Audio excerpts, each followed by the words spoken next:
madaxweynaha Soomaaliya Maxamed Cabdullaahi Farmaajo ayaa maanta xarunta madaxtooyada Soomaaliya kulan kula qaatay xubnaha beesha caalamka kaasi oo looga arrinsanayay sidii meesha looga saari lahaa khilaafka iyo ismariga ee ka taagan doorashooyinka dalka.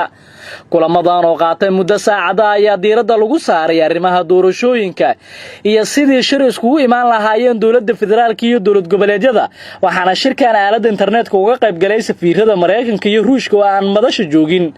Sababta safiirka Mareykanka Yamamoto uusan qayb uga ahayn xubnaha beesha caalamka ee la shiray madaxweynaha ayaa waxa lagu sheegay in diblomaasiyiinta Mareykanka ka joogta Soomaaliya aysan fasax u haysan inay ka baxaan xarunta ammaankeeda sida aadka loo ilaaliyo xalane oo ku taala agaarka garoonka Aadan Cadde Muqdisho. Beesha caalamka oo kulankan ka hadashay ayaa sheegtay sidan: waxaa sharaf inoo ahayd inaan kula la qaadano madaxweyne Maxamed Cabdullaahi Farmaajo.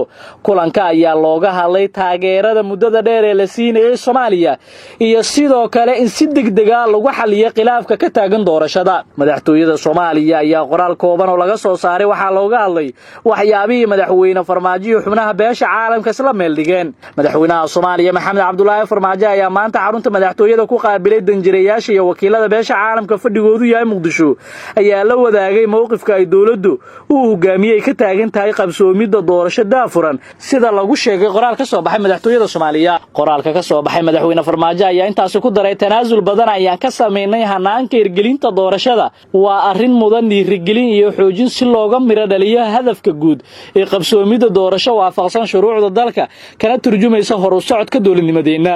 Waxaa maanta qabsoomin shirki ay dhawaan ku baaqeen in la iskugu yimaado Sabtida maanta oo taariikhdu ku beegan tahay 3 bisha koobaad Janawari sanadka 2021 madaxweynayaasha Jubbaland iyo Puntland Saciid Cabdullaahi Dini iyo Axmed Maxamed Islaam Madoobe si xal looga gaaray ismariga ee ka taagan doorashooyinka dalka. Madaxweynaha madaxweynaha dalka waxaa ka harsan maalmo kooban mana muuqato saansaan xal looga gaarayo khilaafka doorashada ee haatan taagan.